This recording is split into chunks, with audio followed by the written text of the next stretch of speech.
Today I'm continuing my journey of beating the hardest custom maps in BTD6, all of which taking place on the expert list. And for those of you who have not seen the previous videos in my expert list series, this is a community-made website with a collection of BTD6 maps that are extremely difficult. And these maps are ranked all the way from casual to extreme. Now in my previous videos I took on the casual and medium tiers, so today we're taking on the high tier, and in specific the map in Autumn Amble. And one other nice part about taking on a more difficult map is we get more points, because you guys can't forget there is a leaderboard for the expert list. Now how many points can I get in specific? Well, first of all, just beating a high expert map to begin with gives me 3 points. Then in addition to that, if I don't use the optimal hero, I get an extra 2. And here's where I can really skyrocket my points. If I black border the run today, I get the map's base points multiplied by 3. So that's gonna be my plan today. Black border and Autumn Amble. Let's hop right into it. All right, here we go. This map is made by Millie Cat. And to start off this run, I need to figure out how the map actually operates. It looks like on round 6, there is 5 active lanes, all of which are in the middle. And in addition to those 5 lanes, there is 2 more lanes, it looks like, on the outskirts, but they are not active yet. Let's see if a double Desperado start works. I feel like these are gonna be decent because Desperados have a lot of range. So in theory, they could help defend the middle lane, but then also when the lanes inevitably change, the Desperados are gonna help me out there too. And it looks like they do beat round 6. Round 7 appears to be taking the same exact route. By the way, as you can see, I did bring Geraldo, which is actually the optimal hero for the map, but I'm not really too concerned about using the optimal hero because we're trying to black border, so it's gonna be really challenging. I'm gonna give myself the biggest advantage possible in my black border attempt. Either way, it's actually defending round 8, it looks like. No, we died to that red balloon. Okay. So in that case, before I restart my run, I think we're gonna test out a submarine. Now this sub spot obviously doesn't cover that many of the lanes, but the nice part about the submarine is it has those seeking projectiles, which can help out a lot. And it looks like that does defend. Let's hit a restart now, and I'll do the exact same placements once again. And as for round 9, I'm thinking we add a dart monkey. As for the location, maybe just right around here. This is really the only thing I can afford in round 9. It did defend though. And round 10 is always a difficult one because there's a ton of blue balloons at the end of the round. Maybe we add a mer monkey over here. Mer monkey is normally good against round 10 because it has 2 layers of damage. That defends. Let's add a second mer monkey on the right hand side now. And I know I need to save up for Geraldo, but I'm thinking we'll get a couple more defensive towers first just to secure this early game down. Maybe 2 snipers. We'll have them at the top of the map. Actually, let me play around with the line of sight blockers because there's a lot of trees and try to figure out where the best location is for this. All right, this actually appears to be a pretty good spot. Not much area is blocked at all from its range. We'll keep that on strong targeting. First, okay, we actually almost died there. That was kind of scary. And then round 15 has pink balloons, so I'm a little bit worried about this round. What if we add a second sniper on strong? And I guess we'll see how this ends up playing out. Gotta be careful with my targeting. First. It looks like we're defending. Slowly but surely making this happen, guys. I feel like at this point we can probably get Geraldo down, which as far as his location, I think just over here is fine. I'm not too certain, but we probably need a little bit of help with the right lane. And with Geraldo down, we probably should get some shooty turrets in the field as well. We'll have those down in this location too. And I guess now that we've got through some of the early game rounds, I can kind of get into my strategy. My overall strategy this run is going to be a Avenger spam with Glue Storm. I've showcased this in one of my previous videos. It is one of the best strategies in all of BT6 at the moment. And it also works really well with Geraldo because he has the Sharpening Stone, which buffs the bottom path Desperado. The only problem with the strategy though is the Desperados aren't that great early, and also we're dead round 22. So I'll need an upgrade to carry my early game a bit. And what I'm thinking to do that is probably a Abyssal Warrior with 10 times Equisense networks. I've been using that upgrade a lot in my recent videos and it's pretty dang good. But as for round 22, let's see if upgrading Full Metal Jacket does anything. And maybe I could add a Mer Monkey mid-round. That looks like it defends. Okay. What about round 23? I'm just gonna play out 2 more rounds before I restart, just to see how we're doing. Yeah. In round 24, I could just get camo detection. Okay. I think it's time to restart once again. This is just the way of black border runs, guys. All right, a couple attempts in the early game later, I have not actually been able to make a start work with getting Geraldo down early, so I think this time around, we are just gonna rush an airburst start submarine, and then get Geraldo down afterwards, because Geraldo's not necessarily a hero you need to get down super fast. He'll still level up pretty quickly regardless. Now to get airburst starts, I need to save up over $1,000, so I think before that point, I might just get a little bit more defense. Let's get a Mer Monkey exclusively for this lane. And then maybe upgrade these snipers to full metal jacket as well, is my thoughts. Second full metal jacket, yep. All right, how do I look against round 22? First. Oh my gosh.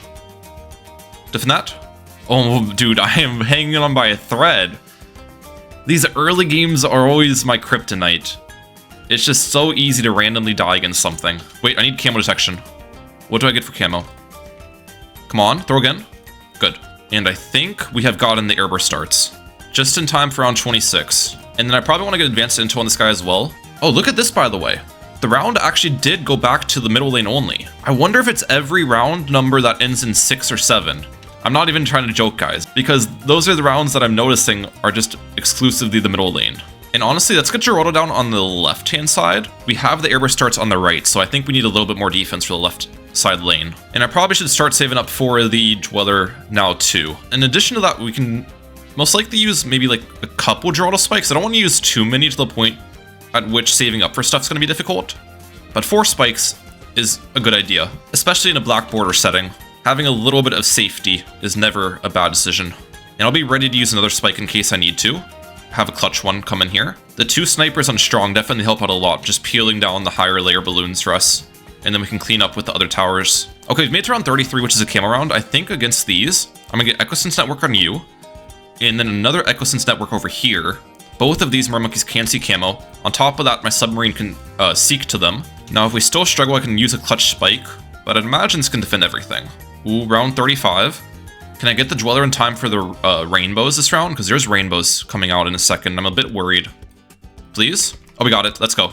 I'm still worried. Spike. Okay. We defended. Oh my gosh. Hanging on by a thread. I think quickly I should try to buy another Echosense Network if possible. Another Echosense? Yep. We have made it to round 36, which is always one of the most difficult rounds. I'm dead. Man! What could I have done? What if I gave this guy a pickle? Does that make the difference? No, that actually makes me more dead. Sharpening Stone, possibly? Okay, that did defend the first wave, but it was not a confident defend. What if I got this mid-round as well? Yeah, I'm dead second wave. I feel like I needed to go for something instead of this Abyss Dweller then. Alright, I'm going to redo the early game, and instead of getting the Abyss Dweller, I might go for an Alk buff on the sub and see how that ends up playing out. Alright guys, we are finally back to round 35. I have a slightly more optimized early game this time as well. I skipped on some of the starting towers I had last time. But we're going to get 3-0-1 on the Alchemist just to have better Alk buff uptime. And once again, I got to be careful with the spikes. Just be ready to use them in case I need them. Okay, I almost died there. Wait a second. Spikes in this lane, please. I was not very careful, but we survived somehow. And round 36, as we know, is going to be the biggest challenge round. So in prep, we use a Sharpening Stone, a Pickle, and then I'm going to get another Mermonkey right here, and be ready with the spikes. Let's go. Okay, we're good against the first wave. Let's get another Mermonkey down. Second wave. We're good. Third and final wave. Come on. Submarine defend. I can't tell what's going on. Spike? Okay, we're good. I did not need that spike. We wasted $55, but it's fine. As long as we're alive, you know what I'm saying? At this point, we should probably save for triple guns. Let's get you up now. And then next, we will save for the Abyss Dweller, which I can get up right now. Okay, nice. One other thing I'm going to do is get a shooty turret over here just to give me a little bit more advanced intel coverage, because I didn't have coverage on this part. It's just going to help me out for the Moab. All right, let's defend this Moab. We should be able to. Yeah, we're good. Please say we're not going to struggle for a bit. I imagine we shouldn't. We have camo detection through these eagle eyes I bought. We have advanced intel airburst start submarine, which is really strong. I'm going to be getting a 10 times Echosense Abyssal Warrior here soon. And maybe before I start upgrading the Mermonkey, I get a village over here, so I can discount more Mermonkeys to get in the range. The range is looking alright now, but still not big enough for my liking. And I think the weakest lane at this point is probably the right lane, because we don't have a Mermonkey over there. So I'll get more defense on that lane soon, I'm pretty sure. The right lane is closer to sub, so Submarine's going to do better against those balloons because it will miss less projectiles. But I think what I'll also do for this lane is get a village. We're going to be using 2 villages. Okay, and I accidentally started around 49, but here's my plan. We're going to get discounts on that village, and then I'm going to get a range, and then I'm going to get Desperado down here into an Enforcer. As I said earlier, we're going to be using Avengers today, so getting an Enforcer for the right-hand side is going to help out a little bit. Let's not die. Jungle Drums. I'm ready with Spikes. I don't think we need them. Okay. And I can probably get an Alk buff for this guy too soon, which is always a good plan on the Enforcer. We want to make sure we're maintaining 3 shotgun stocks, by the way. I made sure to pre-plan some of my tower placements where there's nothing really in this guy's range. Because every single Enforcer stack you get, or Avenger stack you get on, it's 15% extra attack speed. Alright, round 50. We've made it to the Moab. Or the second Moab.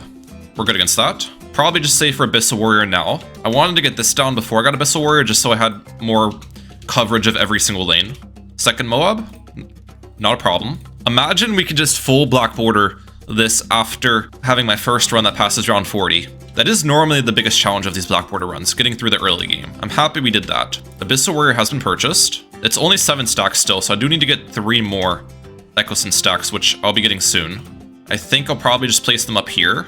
These are also outside of the Alchemist range. That's important because I don't want the AMD throwing on anything else besides the Enforcer, ideally. Next thing to save up for is going to be that Avenger. Actually, let's get primary training first. That doesn't increase its range too much. It still has 3 stacks, which is good. Now let me think about balloon types. Do I have any balloon type weaknesses? I think currently Camel Leads are a problem. This does pop Camel Leads if there's an AMD buff on it, and this does as well. But the thing is, the AMD is not always active, so I can't necessarily rely on that. Lucky for me, we've got 2 middle lane rounds, 56 and 57. The middle lane rounds are not too bad. I could actually get the bunnies down, which is not a bad idea either. I probably will end up doing that, but we won't be able to get 4 bunnies down in time for the Camel Leads. I've got an idea for them though. I'm thinking we're gonna get another Avenger down here. Oh, is this not in the range of the village? Wait a second, that's kind of bad. I thought this would be in the range. All right, this is what I'm gonna do. Primary mentoring. That does put this in the range, and then we're gonna upgrade this to an Enforcer with Bullseye. We want the Bullseye crosspath on all of these, and then I can also get an Alk buff for it. The thing with the Alk buff though, is for me to get the Alk buff discounted, I need to place it inside of the range of the Enforcer. Because if I place the Alk buff up here, for example, it would prioritize something else. So what I'm thinking is we just get the Alk buff all the way down here, where it doesn't lose an Enforcer stack, but I don't get the Alk buff discounted. All right, round 59. Let's see if I'm good against these Camel Leads. If I'm not, I can use maybe a Clutch Jerry's Fire to help me out, because this will pop Camel Leads on a Camel detecting tower, but ideally we don't have to use Jerry's Fire. I'm just gonna try to keep eye on everything. We're good. And this does still have 3 Enforcer stacks, by the way, so both of these have 3, which is actually really good. Normally it's hard to get Desperado spots where you have 3 stacks. Round 60 BFB. Not a problem. I think round 63 is the next round I have to worry about with this setup. Oh, these guys don't knock back Moabs though. So Moabs could maybe be a problem. Fortified Moab in specific, if it ends up on the right side lane, because I don't have the Mermonkey over there.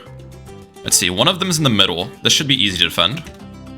Okay, the outskirt. I think I'm fine against this. Yeah, we're good. And we've made it to round 63. Let's be ready with a Blade Trap in case I need it. I do. I'm dead. No way! 1 red balloon. 1 red balloon. Oh, that's so frustrating. Man, what could I do to help me out here? Probably some Riptide Champions. I should utilize some of these early. This also helps me out for the Camel Lead problem I was talking about. Let's see. Okay, yeah, that just demolishes the ceramics. I'm gonna just play out a couple more rounds before we restart, but that just makes me so angry. I'm not gonna lie. I'm thinking with just these Riptide Champions added, it gives me a pretty easy way to save up for the Avenger. That's the thing, the 3rd tier Enforcer is not that great defensively, but the Avenger is much, much stronger. You guys know the drill though. It hurts me to do this. 1 eternity later. Okay guys, we are back. I have basically a similar setup as last time. This time around though, I did not get the Enforcer on the left-hand side and did not get the primary mentoring village either. I probably will be getting those later, but instead I think it's much smarter just to rush the Avenger and probably get an Alk buff on this guy too. In this way as well, I have a strong tower for the right-hand side and a strong tower for the left-hand side. So it kind of makes sense. And as for the Camel Lead thing I was talking about last time, let's just get a Riptide Champion on the left as well. We have 1 on both ends. That should deal with these Camel Leads. Right? Yeah, we're good. You guys know I love my Riptide Champions. This upgrade is just so good, especially if you're doing a 10 times Abyssal Warrior early, because they have just insane range to begin with. Okay, here's round 63 for the second time around. Let's actually get this a Sharpening Stone as well, just to play it more safe. The first wave, I didn't even see the ceramics come out, so I think I'm okay. Wave number 2. Let's see. Oh, yeah. Man, that's so annoying the first time around. I just died against like one random red balloon on this round. Second time, we're doing much better, though. And you can see the knockbacks on the mobs are really good, too. That's the best part about the Avenger, in my opinion. The knockbacks are so consistent. I think this round or next round, I can get the second Avenger up. Let's see how we do against this stuff, though. Looks like I'm good at the top one. Yep. Good for the bottom one. And Avenger has been purchased. Okay. Now, with 2 Avengers on our side, we should be good for a while. I do want to Alk buff this left one as well. I did have better placements this time around, so I think I can get my Alk buff underneath the village with it still throwing the buff only on the Desperado, like right here. Yeah, this is not going to buff my Mermonkey, which is important. Let's get the Berserker Brew up. And do I go for bunnies now? That's what I'm thinking. Pet rabbit spam. It's like a little bit less than $8,000 because you need to get 4 of them down before you actually get the killer rabbit. But we'll do it. Let's also get primary training on this village. It's important too. Extra pierce, range, projectile speed, all of that. But yeah, you can see I still have those 3 stacks on both of these guys. That is like the biggest thing you want with the Avenger strategy. All right, that's 2 rabbits. That's 3. I don't know how long it takes to refresh. Hopefully we get number 4 in time for round 75. But we'll see. That BFB should be easy to defend. Yep, we're good. Okay, we did not get it refreshed for round 75. This round could be a little bit threatening. It's always one of the hardest rounds in Chimps. I'd imagine we're solid with the 2 Alk buffed Avengers, but it's always nice to be careful. I'm ready with spikes in case I need them. Having the Mermonkey slow down the mobile class layers as well is really nice too. Yeah, we're good. And we got the 4th rabbit just in time for round 76. Let's see. Oh yeah, these ceramics stand no chance. Do I save up for Glue Storm next? As you guys know, if you saw some of my previous videos, that's the big part of this strategy because these Desperados cannot pop lead. So Glue Storm allows you to do that. And they have pretty low base damage, so Glue Storm also helps with that. Then lastly, Glue Storm slows down ceramics as well, which can be a nice help too. I'm trying to figure out my Glue Storm location first of all. I think just right around here is a fine spot. I want to have it underneath my village, and we'll get the bottom cross path on it as well, which gives you better uptime with the ability. All right, round 78, let's just Glue Strike the ceramic wave. I don't think I need to do that, but better to play it safe than sorry. And the second wave is going to be Camouflage, which, again, all of my towers pretty much seek camo, so it shouldn't be a problem, but we'll play it safe once again. And that's one other nice part about having Geraldo with this strategy. You have those rejuvenation potions. I don't want to use one right now, but I could always reset the Glue Storm if I need to. Also, now that Geraldo's leveled up enough for the strong shooty turrets, I probably should just spam these. That's another nice part, is these guys don't count as towers, so you still can maintain the faster attack speed on your Desperados while placing these inside of the range. But yeah, these are pretty much always a good idea to place with Geraldo. They give you a pretty good damage for the price. They only cost $270 at the end of the day. All right, and we have our first ZOMG to deal with. How are we gonna look here? I think we're gonna be fine. Yep, and what I'd like to do, starting round 81, is place these sharpening stones. They last for 10 rounds. And they help these Desperados a ton. I've now got super ceramics to deal with, so we gotta be a little bit careful. But I'd imagine we're fine against all of this stuff for now. Yeah, we're good. Just trying to be ultra careful with my defense. That's how you gotta do these black border runs. Now we get Glue Storm up. And what do I want to purchase next after Glue Storm? I think I will get a couple more Riptide Champions. I feel like when I don't know what to buy, just getting Riptide Champions is never a bad idea. We can use Glue Storm this round, which actually that might have been a bad idea. I feel like I should use Glue Storm only if it's necessary at this point. Well, it does have a fast cooldown, and I can get it even faster, I think 15% reduction if I buy Primary Mentoring. My only concern with Primary Mentoring is it will increase the range of this Avenger, but I don't think it will increase it too much to the point where it's going to lose a stack. Let's see. If I buy it... Yeah, it still has 3 stacks. Okay, that's really important. And I'm thinking I could honestly go for a 3rd Avenger. Where would I place it, though? Ideally, it would be underneath a village, where the location I place it. I guess I could get it over here and just have 2 Desperados in this spot, which isn't necessarily a bad idea. I would lose 1 stack, so 15% attack speed in doing that. But obviously, adding a 2nd Desperado gives you a lot more benefit than a 15% attack speed loss. Just in this spot. Another Avenger. They are so cheap too. And I also want to make sure this guy's Alk buffed, so I'll get an Alk buff all the way down here. Yeah, both of these have 2 stacks. which 2 stacks is still quite a bit of attack speed. I think that was a decent play. Oh wait, no, this guy's 1 stack now. Oh, the Alk buff is in the range when it's active. I thought this Alk buff, okay. Well, that's a little bit unfortunate then. 1 stack's not near as good. We actually have the nail mines now, so let's place like a couple nail mines on both of these paths. And I'm thinking I probably should get another Avenger for the right-hand side somewhere. Ideally, it'd be underneath this village. Like if I got it here, for example, that's not underneath the village. And having their village buffs is pretty important. So I'm gonna need to think about that a little bit. Maybe placing these shooty turrets in this location was a bad idea because it does block a Desperado spot. I'm thinking what I'll do is just not get it underneath the village. We'll have it right here and build this into a stronger stamina as well so it can buff both of them. We're still good, we're still good. Oh my gosh. Heart skipped a beat there. This is not defending as cleanly as I would have hoped, I'll be honest. We're gonna use Glue Storm for these DTs, of course. Let's go now. That defends. And it's time to refresh the Sharpening Stones. They have worn off. So put Sharpening on all these guys. I'm also gonna give this a Camo Potion, which gives enough range to reach this guy with the Pierce bonus. I don't want to give a Camo Potion on the Avengers, by the way. Doing that would just lose me on more attack speed stacks. Round 91 is looking easy. And I've got the 4th Avenger on the field, hopefully round 92. Let's go Glue Storm. There we go, 4th Avenger. The Avengers Assemble strategy, ladies and gentlemen. Okay, this is still looking very scary. I'm good though. Last 2 ZMGs should be easy. Alright, what do I add next? I think we're probably done with the Avengers for now. So how about we get a Glue Gunner right here into a Relentless Glue? I feel like Relentless Glue is always a good decision. Now 93 does have DTs, of course, so we want to make sure we're using Glue Storm for the DT help. Now.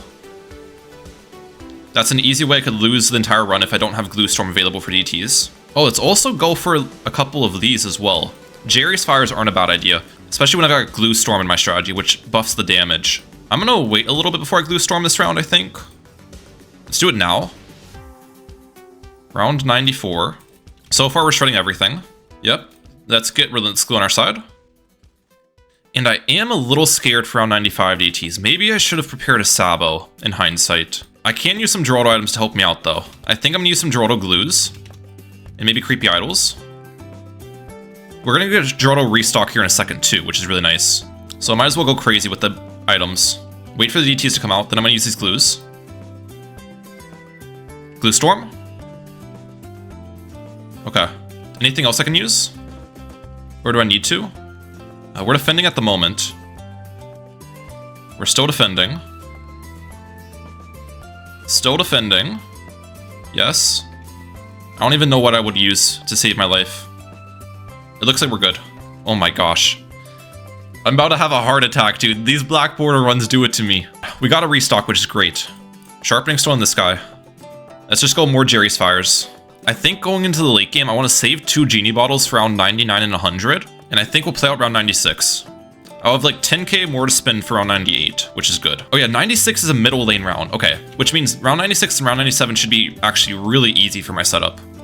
Because these middle lane rounds are not a problem at all. I forgot about that aspect of the map. It does make sense in retrospect why the map creator did this, because I don't think that it would be possible to start on the map if round 6, for example, had every lane active. All right, here's round 97. I'm gonna save my Glue Storm. I don't really want to use it here. Yeah, we're good. This is easy. The knockbacks are just so broken. And what do we do for 98? That's the question. One thing I can add, which you probably haven't seen me use in a long time, is this guy. A Symphonic Resonance. Because when you have the 10 times Echo Sense networks and placed on the water, it has insane range. And this can just grab Moabs from almost the entire map. And then also give this guy an invisibility potion to increase its range even more. Oh, that looks ridiculous. Now on top of that, I think we're just going to spam the heck out of Geraldo items. And most likely use a couple Blade Traps on this round too. I'm going to wait a second before I Glue Storm. You can see it's grabbing stuff, by the way. Let's Glue Storm now. Let's Blade Trap this. Blade Trap here. Just trying to get as much damage as possible with them. We're defending, we're defending. I don't want to use a Genie. I'm still good. Right? Yes? Okay, we defended. A little bit scary, but we're good. And I've got Glue Storm back for round 99, which is huge. Let's get double Genie down now. And the thing is, the Moab came from this lane, which means the BAD is going to take the same exact lane. So we want to place our genies in a location where they're going to help out mainly for the BAD damage. Now on top of that, I do have 2k remaining, but I think we're just going to save that money for now. Let's use the Glue Storm now. DDTs. I should be fine against these. Oh yeah, the Symphonic Resonance also picks up the DDTs, which is huge. We're good against that one? Okay. Before we start round 100, let me target this a little bit so I can hopefully help clean up BAD insides. Dude, the range on this is just ridiculous. Is there anything I should add? I was wondering if I could get like an overdrive underneath this village range to get me a little bit more BAD damage. Or I could use another Jerry's Fire and get some other things. I think we'll do that. Because I might want to go for like a rejuvenation potion. And we can use some spikes. Let's just get Attack Sprayer over here. A little bit of extra damage. I can still use rejuvenation potion. Rejuve. Glues. We're good, we're good. Come on. Finish this black border. We've done it. Let's go. We're gonna get a ton of points from that run, even without using the optimal hero. Just having the black border, we should be set for points. And looking at the pop counts, we got 200k on these guys, 300k on this one, which is actually pretty crazy. Almost 200k on the Mermonkey. Geraldo's got 360k. It was a little bit stressful, but I feel like this was a pretty good strategy for a black border run. And once again, big shout out to Millicat for creating the map in Autumn Amble. If you guys want to try out this map for yourself, here is the code. And of course, I'm going to like this map and favorite it. I hope everyone enjoyed today's video. If you did, please like button, subscribe. We're trying to hit 100,000 subscribers and I'm well on my way there. I'm like out. Peace. Have a good one, guys.